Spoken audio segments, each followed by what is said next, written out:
This is what Cambridge, Ontario, Canada looks today on Saturday before Christmas. Lots of snow everywhere, but not too cold. And I'm just walking to my hotel.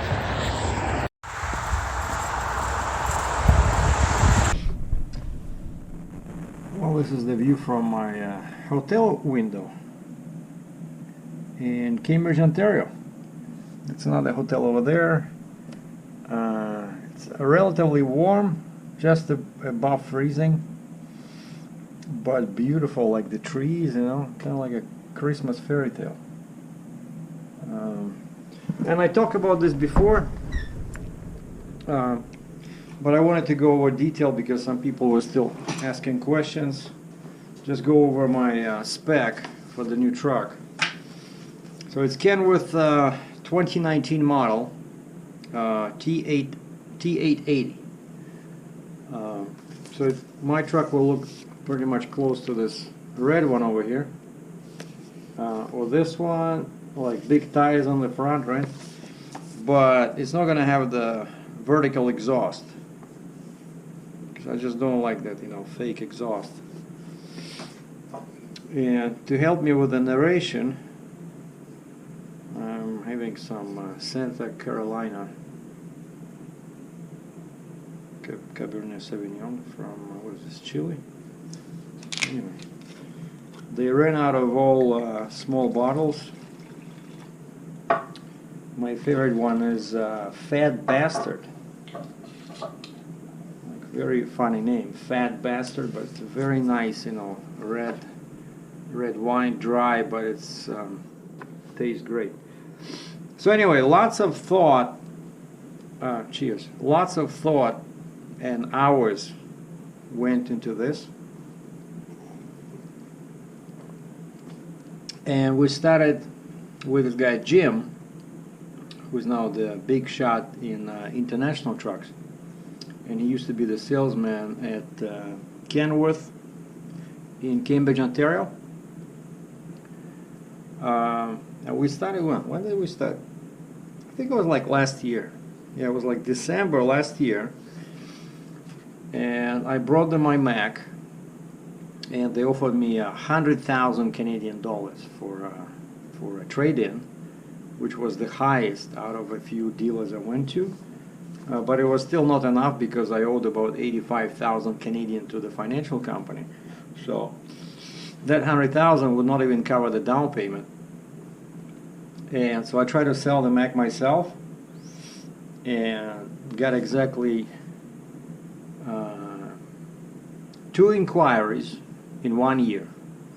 One was from Alaska, where the guy was looking for a Mac dealer. Actually called me, and he says he saw my ad on Truck and Paper, truckpaper.com, and he had one of his customers was looking for a 4-axle day cab, and because my sleeper was, you know, 56 inches, right, and it's flat top, so he was hoping that he could sell this truck to this guy. And so, but he was, you know, asking me specific questions, like the guy was really serious. But I sent him all the info, and after that I never heard from him again. I guess he's it's like funny, you know, like some people, they only want day cabs, you know, they don't want to pay for a longer wheelbase or something. I don't know, why wouldn't you want to have a small sleeper? At least, you know, you can hit the sack between the jobs, you know.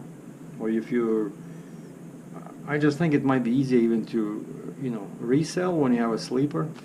So anyway, that guy disappeared, and then the only other guy that was interested was this guy from Newfoundland. That all started like 2 weeks ago, right? And then all of a sudden it started, you know, accelerating. It became real interesting, and here I am in this 1 year later. And of course now I dealt with a different salesman, but we built it off the same spec.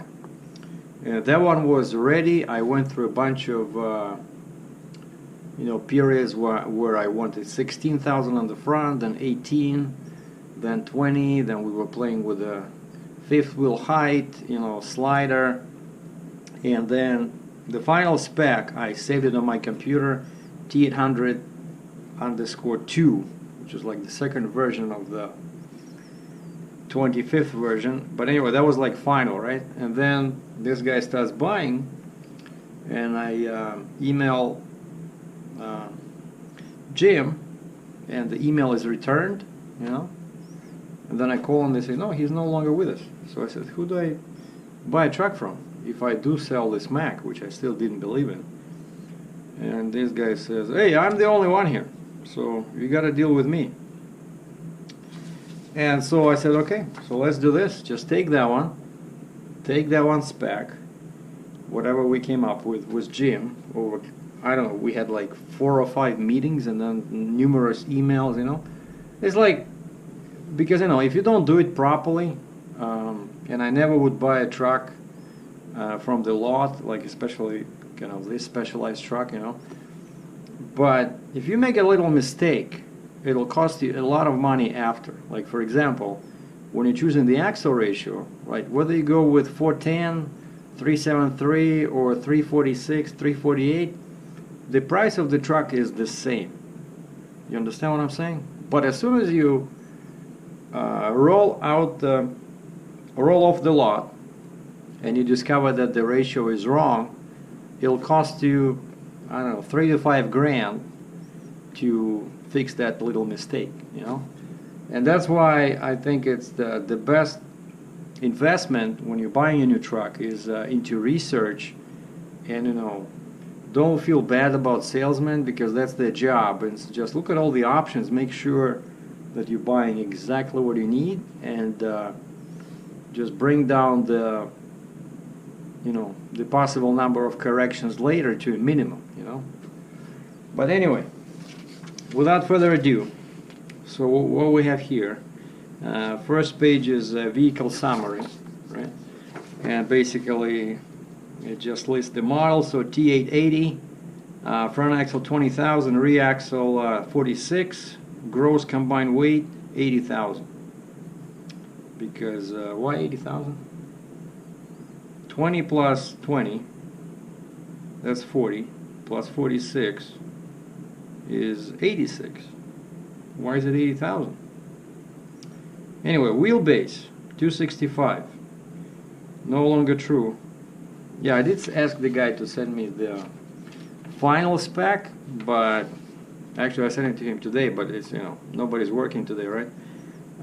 So anyway, it's we switched to 254, and even that is kind of like questionable in Ontario, but we found an old spec where the big motor freight carrier, Challenger Motor Freight, they did a couple of T800 trucks from this guy, from the sales guy I'm working with. It was specifically 254 wheelbase, you know, because you need that. You need a slightly longer wheelbase for proper weight distribution in US, you know. And so yeah, we switched. I forgot to say that. I got distracted. That when I started talking to the new salesperson, I said, let's just switch, pretty much base our spec on what we created with, you know, previous salesman, T800, but change everything to T880.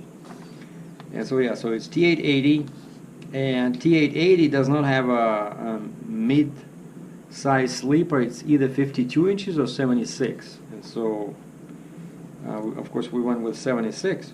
So 76-inch mid-roof sleeper,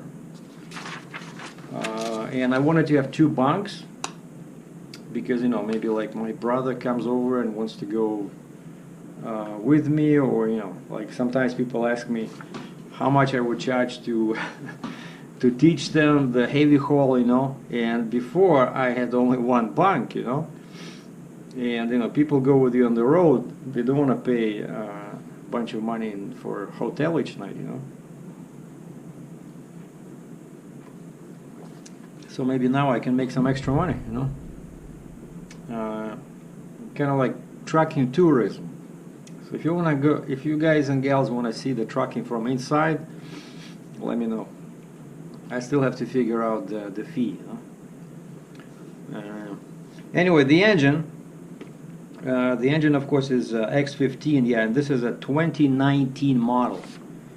The truck is 2019, not even 2018, but because I'm buying it now in December, and I like that because then it's easier to, you know, sell, because kind of like the truck will appear newer, even though of course everybody knows that like my Mac was 2015, and of course all serious buyers, they know that means that the truck was on the road probably in 2014, and yeah, I got it, but I got it in October 2014, so it was almost really 2015, you know, just a couple of months extra.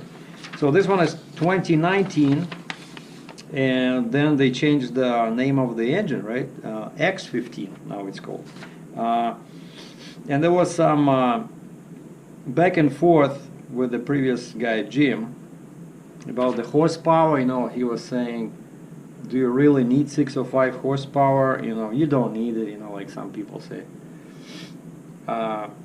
Because of course I know that the most important thing is torque, and this thing has 2050 torque, 2050 pounds of torque, 2050 pounds of torque at 1150 RPM, and of course that's the most important thing. And some people would choose that 2050 and then go with the lowest horsepower you can get with the same torque, you know, and this way you can save money actually, and then later if it's required for resale, you can just pay them a couple of $100 and they will increase the horsepower. But the reason why I went with full power, basically the engine is fully open, you know, maximum you can get 605 horsepower, is because when you do it like that, they give you everything fitted to this engine, you know, maybe like a slightly stronger you know, drive shaft, you know, stuff like that. And I just wanted to make sure that my truck has the best of everything, that it's really set up for, you know, heavy haul.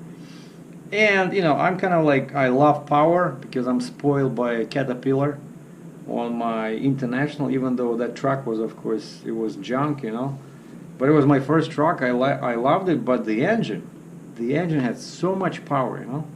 And by the way, just to deviate a little bit, some people, and even the Mac was giving you this propaganda that, you know, there was a story, I think this guy was chief marketing officer or something, but he was always in the media defending the torque from small engines, and his line was that 1850 from a 13-liter engine is the same as 1850 from a 15-liter engine. Right, and that's one of the reasons why I bought this truck. Wait a second, so that sounds kind of like logical, right? So if it's you know, you measure torque pounds per foot, like what can go wrong? I'll tell you what can go wrong. When I shifted, and my truck was 373 International, then I changed it to 342. Then I changed it to 358, and fourth and final time I changed it back to 373.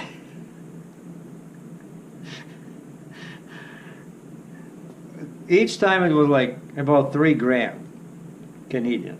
Why? Because the rear axles were only 40,000, and when your axles are 40,000, it's cheaper than when you have 46. And actually, when I changed on the Mac to 410. It was much more money. Well, not more, but maybe like, I mean, not much, but maybe like $1,000 extra, you know, because 46 drives, the bigger, you know, everything is bigger, it costs more money. But why I was changing on the International is because, you know, at first I was new, I like driving slow, I was trying to save fuel, and so even 373 for me seemed fast, which is 60 miles at 1350 RPM. And I wanted to drive 90 kilometers an hour, 56. You know, call me crazy, but I was full mode into fuel savings, efficiency, safety, and then as I progressed as a driver, you know, I wanted to drive, of course, a bit faster, you know, and then of course, you know, you can save on fuel a little bit, right? And I went to 342.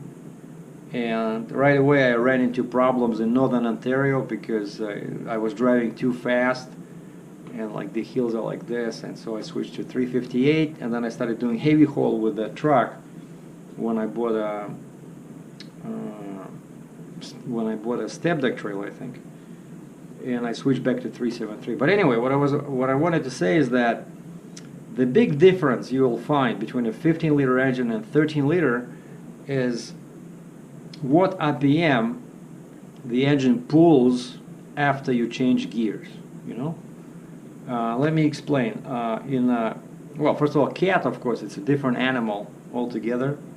Pun intended. The RPM was so low, right, at the torque, and mine was. I bought it as a 1650 torque, like regular. Then I increased it. Then I did some tuning. So mine had like 2,000 pounds of torque. You know, I had a printout from the Caterpillar dealer where they tweaked everything, and there was one amazing thing about Caterpillar, that actually the dealer, you know, could do all this tuning for you, you know, because they had a dyno shop over there, and I paid like 800 bucks Canadian, and the guy says, "What do you need?" I said, "Maximum power at low RPM." Done. 8 hours later, I pick up the truck. It's like a real animal, you know. It was so strong. But the truck itself was, of course, like the frame was very weak. It was very short, you know, not tall. Like I couldn't install an extra axle. Otherwise, I would have kept the truck because of the engine. But so, to give you an idea, so when I'm accelerating, right, I'm bringing RPM to around 1400, let's say in gear 7, 8, you know, like in the top 2 gears. I'm bringing the RPM to 1400, then I shift. The RPM in a 13 or 18 speed transmission goes down by 200 RPM. So if you shift at 1400 and you are upshifting, you end up at 1200, right?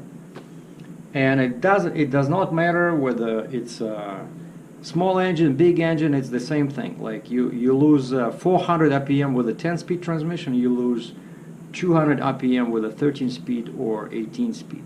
It's just the nature of the beast. So I'm in 7 low, I'm pulling a heavy load with a cat. I increase the RPM to 1400, I'm in 7 high at 1200, and guess what? The truck pulls like crazy, like there's no tomorrow. And Kat was saying that don't be afraid when you go uphill. Don't shift, don't downshift until you reach 1100 RPM, you know. And so 1200, I had no problem whatsoever with the heaviest load. The truck was pulling and accelerating, and then of course I bring the RPM to 1400 in 7 high, and then I shift into 8 low, and now I'm again at 1200, and no problem with the power. Now let's switch to Mac. Mac, the first thing I discovered, and that's why it was difficult for me to shift, this 18 speed, well, the ratios are a bit different than in 13 speed, but the same rule, you lose 200 RPM, but I quickly discovered that this Mac, even when, you know, with a light load, you need to go to about 1500 RPM, because you lose 200, and if it's anywhere less than 1300 in the next gear, the truck was not pulling. Like forget 1200, like it was not pulling at 1300, you know. And that's the big difference between a big engine and a small engine. Even though they give you this marketing BS that yeah, you have the same torque, no, you don't, you know. Or maybe you have, but like that band where you get that torque is really different. So you cannot, you know, substitute the displacement, right? Like you need a high liter engine for heavy loads. Otherwise, you keep shifting, and it's just, honestly, I had no, like as a driver that was used to, you know, power, I had very little satisfaction with this engine. Like sometimes it would work great, right? But anyway, and that's the reasoning behind the 605 horsepower and 2050 pounds of torque. Love it. I know some people say that Cummins is worse than Detroit. You should buy a Volvo with an electric motor. Sorry guys. Of course it's going to be limited at 65 miles per hour from the factory, because unfortunately that's the rule in Canada. the truck must be governed, which to me still makes no sense whatsoever, because our speed limits over here are 62 miles per hour, 100 kilometers an hour. So why are you limiting at 65? You know, if you're such a stickler for the rules, like we already have rules, you know, like, but it was all political decision, by the way. It was all done by big companies. Why? Because they all had governors in place, and to save fuel, and the drivers were complaining that, hey, why is this guy, you know, I don't wanna drive for you because, you know, all your trucks are governed at 62 or 60 or 65. I want to drive for a small company that no governing, you know. And so all these big corporations in Ontario, specifically here, they joined together, this association, Trucking Association of Ontario, and they prepared this bill. Basically, the nothing to do with safety, everything to do with big money and big pockets, and the only reason for this stupid law is they wanted to prevent their drivers from leaving, and kind of like to make everybody 65, right? And so now the drivers cannot complain. Well, they complain all the time, but there's nothing you can do, because if they check and you don't have that governed speed, you'll get a big ticket. So it's still 65. Air compressor, Cummins 37.4 CFM. Air cleaner, single. And that's one reason I wanted to go with T880, because it has outside cleaners. And actually, until recently, I wasn't a fan, because, you know, they're over there outside, you know, heating the airstream, and then when it rains, they can get some water. And actually, I talked to one Peterbilt guy, and he said that he feels when it starts raining, he feels loss of power, you know, because water gets in. But they were saying that when you have this big 15-inch air cleaners, dual, you get like 4 times more air, you know, in the engine. But nowadays, you can still get the same 605 horsepower, the same, you know, torque. Like if there was really not enough air, the factory would not give you that rating. You know? So it's enough air for that horsepower, for that torque. And so I said, I want to drive a new truck, you know, with a new model. Like I like T800. The only thing that irritated me about that was that hole between the bumper and the wheel. You know, it's like half-made truck. Like they started doing something, then they forgot. Oh, wait a second. We forgot a piece in here. Never mind. Nobody will notice. And now in this 880 final, they started doing that. I showed in the previous video. They add like a little skirt in front of the wheel. You know, looks very nice. So I think now the truck is ready. You know. And of course, it's a bit different in that specifically the radiator on this T880 is only 1330 square inches. I think it's about 100 square inches less than on T800, you know. But like I said, they give you 605 horsepower, they give you 2,050 pounds of torque. I think should be fine. Now exhaust. Now some people did not trust me, like over here where my finger is, it's underlined. Exhaust 2017 EPA right hand under cab with dual side of cab tailpipes for day cabs, extended day cabs, or modular sleepers. Left hand pipe is not functional for the exhaust. It's not functional, it's dead. It's not connected to the exhaust system of the engine.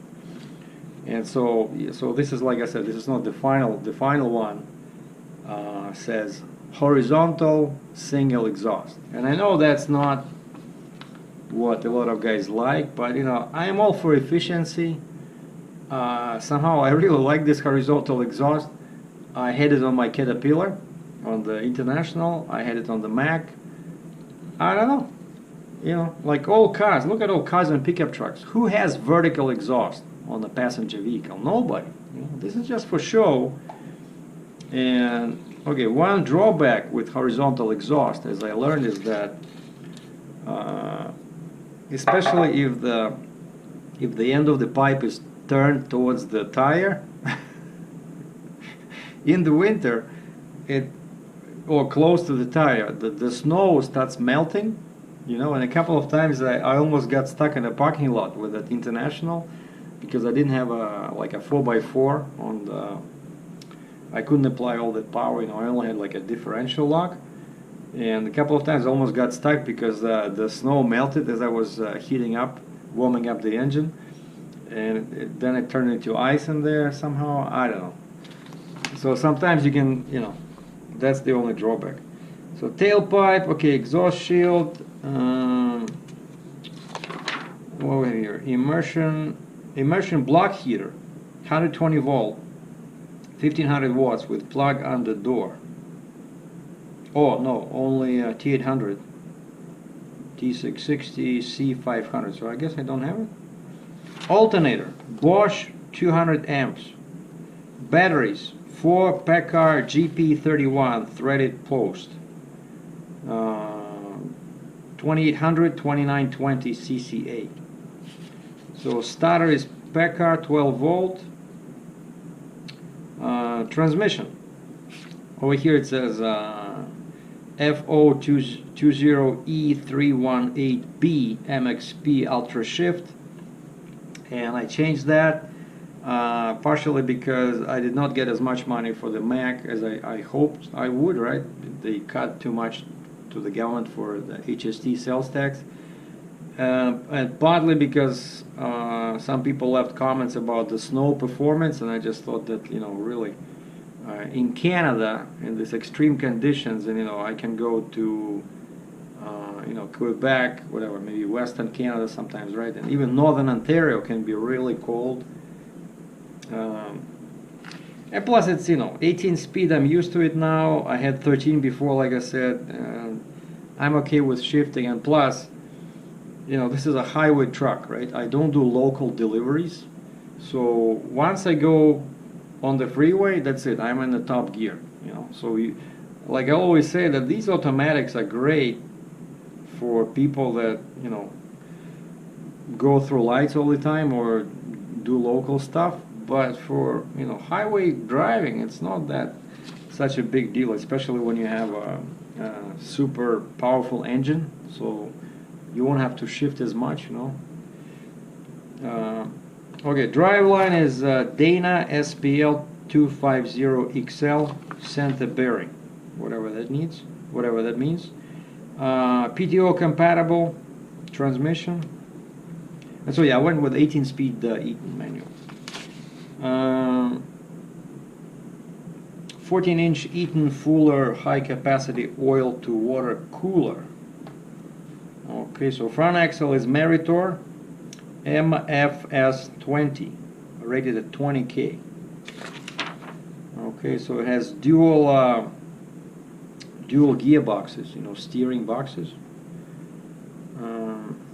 And the rear axle is Meritor RT46, rated at 46K. Rear axle is that's, like I said, this is the most important thing, I would say, in a truck after the engine and transmission, rear axle ratio.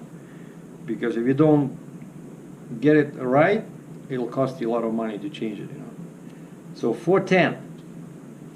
I went with 410 because actually I wanted 391 or 390, but I wanted taller rubber, and 410 with 24.5 tires is the same as 391 or 390. So the truck will do 100 kilometers an hour or 62.15 miles per hour at 1450 RPM. Okay. So, and like I said, I don't like driving fast in a commercial vehicle. I drive fast in my Mustang. When I go in the truck, I like driving slow. So for me, 100 kilometers an hour, the official speed limit in Ontario, I'm okay with it.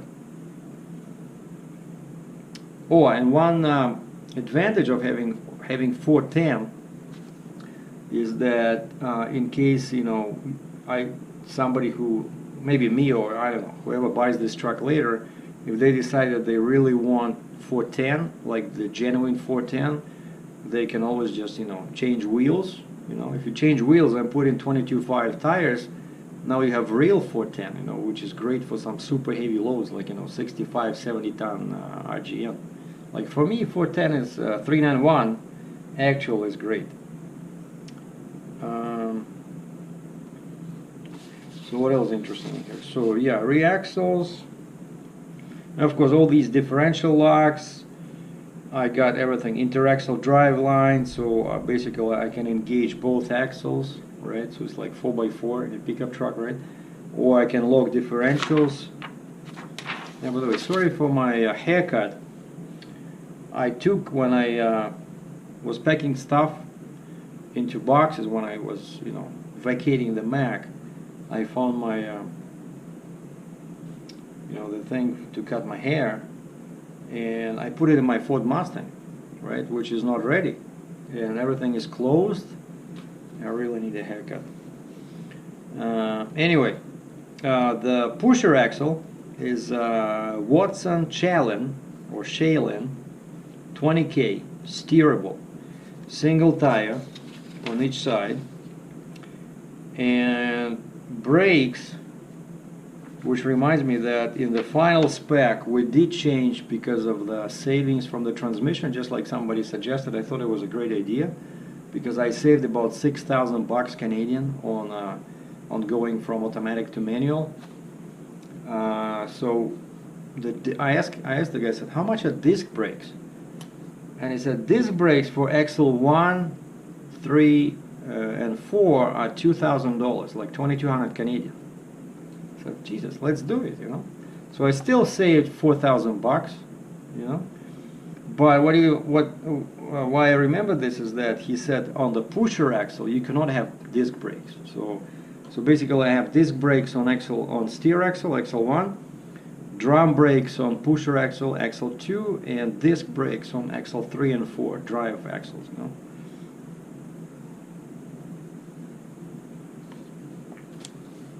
Now, for some reason, we went with Goodyear tire on the steer axle and the pusher, and it's exactly the same. G296 MSA 425/65R 22.5 20 ply.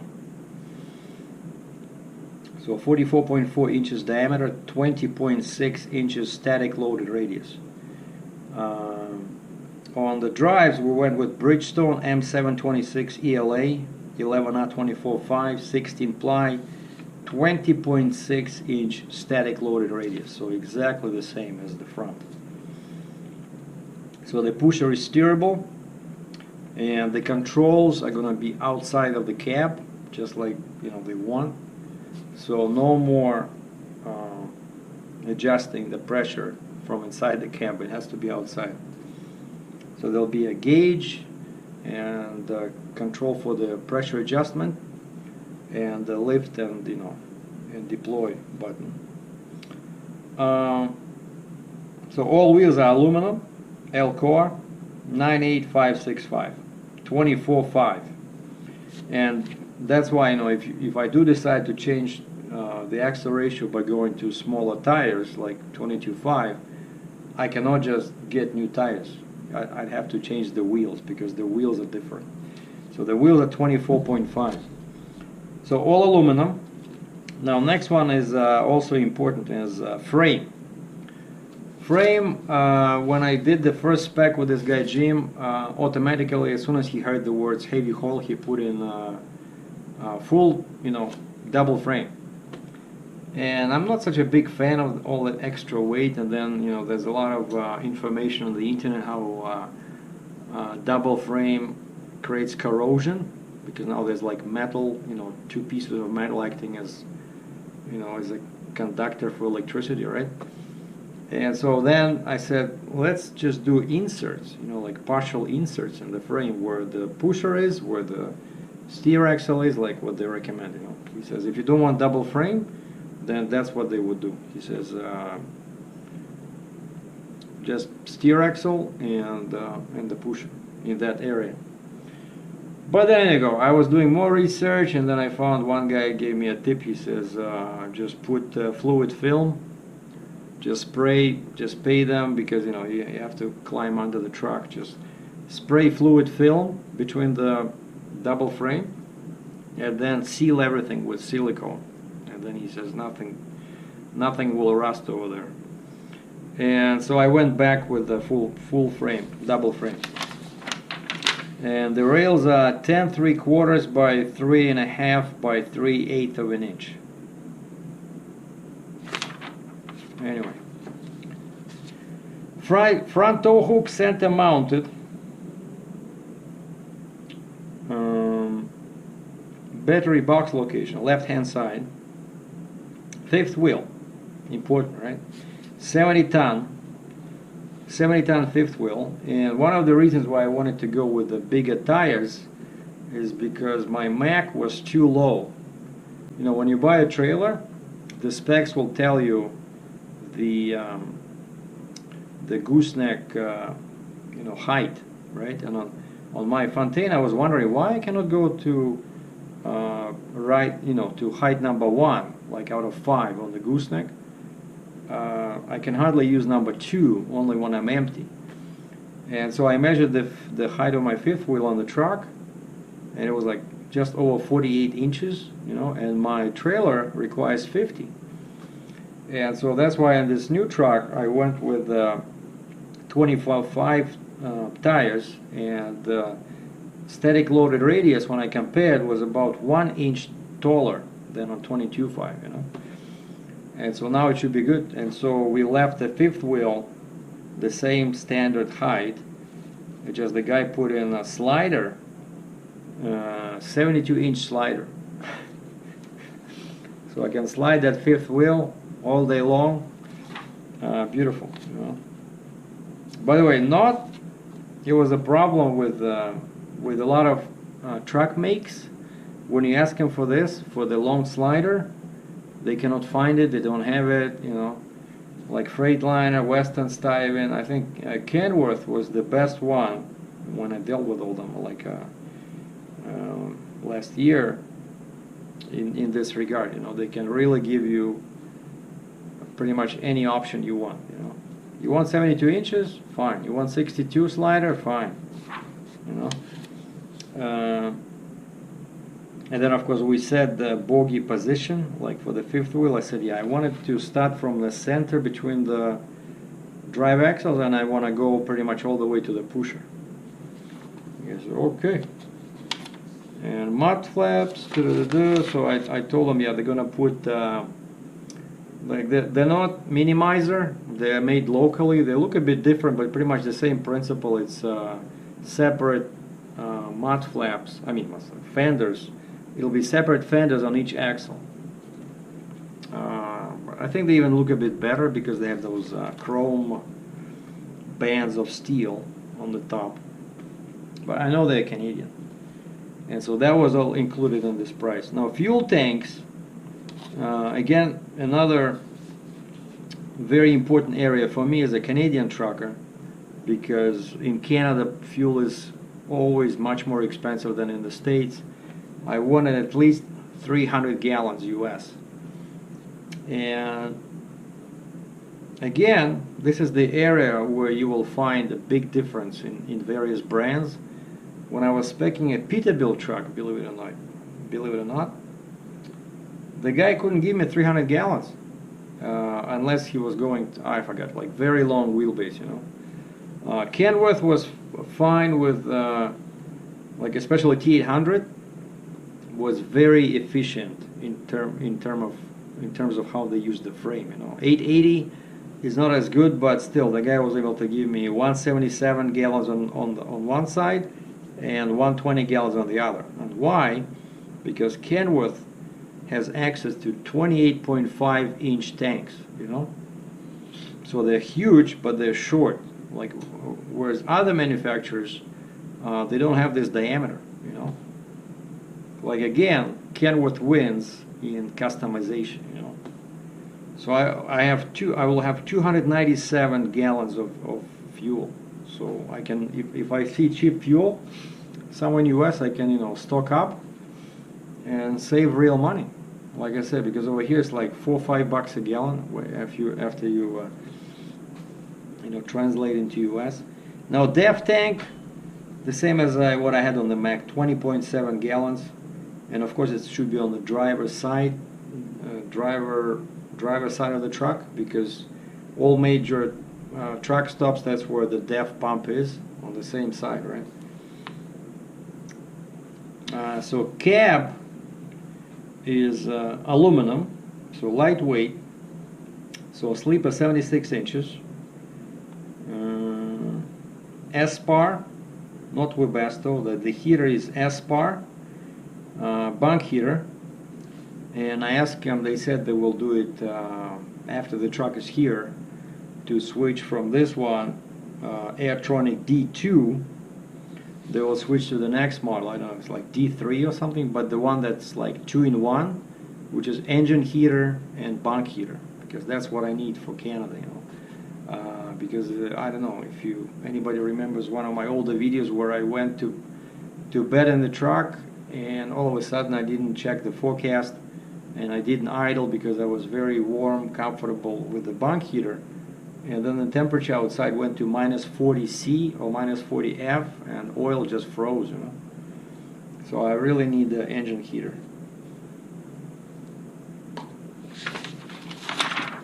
All right, air conditioning steering wheel, 18 inches 4-spoke.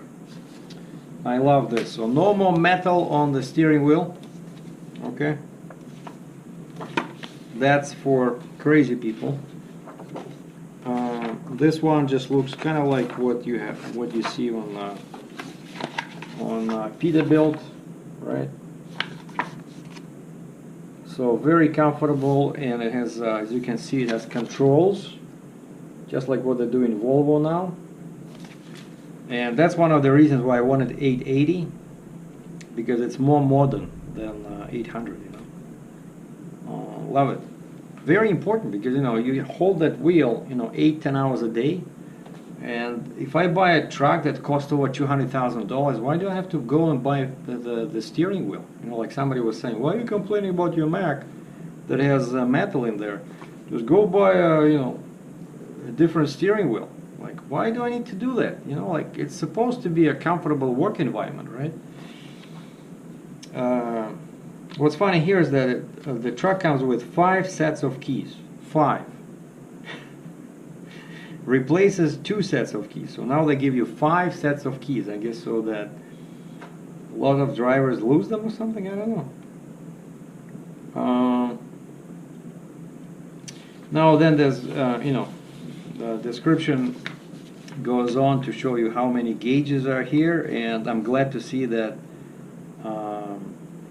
fuel filter restriction gauge will be on the dash. You know, that's a very important gauge. It shows you when you need to change your fuel filter. Fuel filter restriction. Love it. I always wanted to have this one. Then of course you have turbo. Quite often they omit this one, and that's very important. That's your power, right? Turbo boost. And then another nice one is like air filter restriction. Again, so that you don't have to check it under the hood, but they put it right on the dash. And then very important is to get nice seats. What I got here, it's GT702HB, I guess high back, ultra leather material. Like, I don't care if it's artificial leather or real leather, as long as they're comfortable. And these seem to have all kinds of adjustments on them, you know, which is good. Now, like I mentioned before, so the sleeper has 2 beds. The lower one is 42 inches wide by 80, and the top one is, I know it's smaller, I don't see it over here. The radio is comes with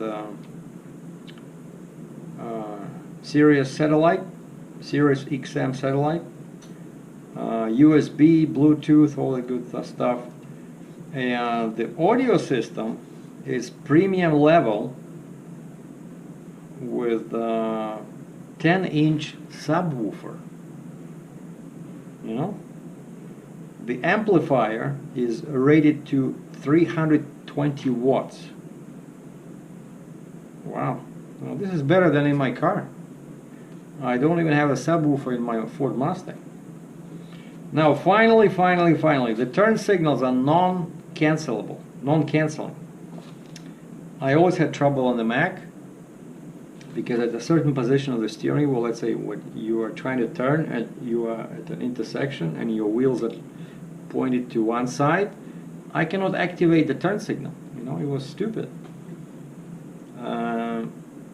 But they were canceling right after. But you know, I need my turn signal, right? It's like the law. So I really prefer non-canceling, non-self-canceling turn signals. That's what this one has. So 76-inch sleeper power package, 1800 watt inverter with 120 volt low voltage disconnect for starter battery protection, and 4 120 volt sleeper outlets. You know, already from the factory. You know, love this.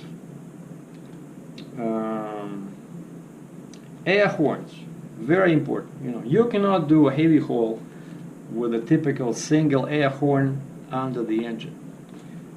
This one came, the spec showed 2.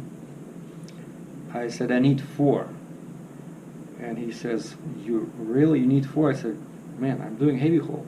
Like, people will laugh at me if I only have two air horns. And he looks at me and I have a serious face, and he was not sure if I'm joking or not. And then he smiled and he said, okay, let me check. And he goes into his spec program and he says, oh, quad. That's what they call it. Quad rectangular air horn, 23/26 inches. So my truck will have 4 air horns from the factory. Yes. Love this stuff. And then mirrors, of course, are fully adjustable, heated, like the outside mirrors. The windshield is single piece, which is not very good. If it starts breaking, it's a bit more money, but the visibility is better. And also your wipers, they don't leave as much dirt when you have, 2 pieces of your windshield is split in 2 pieces. So that's what I had on my International. I like single piece windshield. And plus, I'm gonna be doing heavy haul, making good money, so I can afford to replace the windshield. And over here they show you wheel well fender extension, 4.5 inches. This is the piece I was really happy to see. That's what they added compared to T800, that hole between the tire and the bumper. See, from the factory comes with this. Okay, what else is here? Well, of course, all lights are LED, and they're gonna, right from the factory, they're gonna install dual revolving amber roof lights mounted at the rear corners of sleeper. I think with the Mac I had to do it at the body shop. And my purpose with this truck was to get a working truck from the factory. So the pusher will be installed at the factory, the flashing lights installed at the factory. The only thing that would have to be done locally is the PTO wet line. And they're going to be using the same dealer as I used with the Mac, which is Drive Products. And I already have the oil, if you guys saw that. I bought 5-gallon jug of, just before I sold the truck, I wanted to replace the hydraulic oil for the gooseneck, and I just kept it. I put it in storage with my friend in his garage, so I'm going to use it. When I'm going to send this truck to Drive Products, I'll say, hey, use this snow plow oil for winter, and then I'll switch to summer oil. Okay. Just bear with me, we're almost there. So air dryer, the moisture ejection valve. What else is important here? Air tanks, warranty. Yeah, I went with full warranty. But over here, for some reason, it says 12 months, 100,000 miles. No, I think it was somewhere extra. It showed 500,000 miles. And And that's it pretty much. And the color black, originally I wanted red, and yeah, I did complain about my Mac getting hot in the summer, but then, you know, when the truck is clean, it does look great, you know, when it's black. So I decided, what the heck, you know, I'll just keep everything the same. So my Ford Mustang is black, my trailer is black, so now the truck is black. So it's like a little black family, you know. So black frame, black truck, and also, yeah, some people were saying that it will not stand out as much as a different color. It will not pop. But don't forget, I'll be installing the signs, right? I can get really creative with signage and with colors. I don't know, maybe yellow, maybe white. But I will make this truck stand out with the signs. And the price for the truck, for those curious, is $220,000 Canadian, plus tax, which is about, let me see here. Where's my calculator? Just bear with me 1 second. So 220 minus 146. So this truck is 74,000 Canadian, more money than the Mac. Not just because it's a better truck, which I do believe it is, but also because all our prices on trucks went up a couple of years ago. Like the same Mac now became like 205 Canadian. And for those not,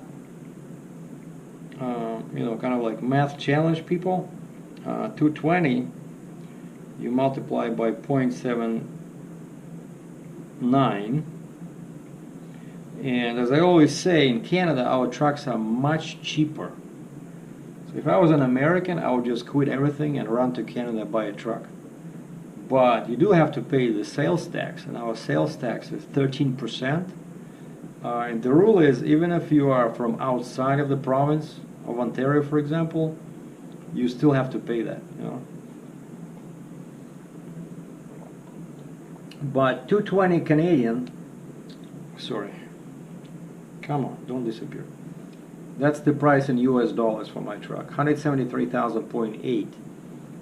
Now, 1,000. So if you multiply on times 13, that's another 22.5. So let's say 174 plus 22, right? 174 plus 22. 196, so basically 200,000 US if you pay full tax, you know, and export it to US.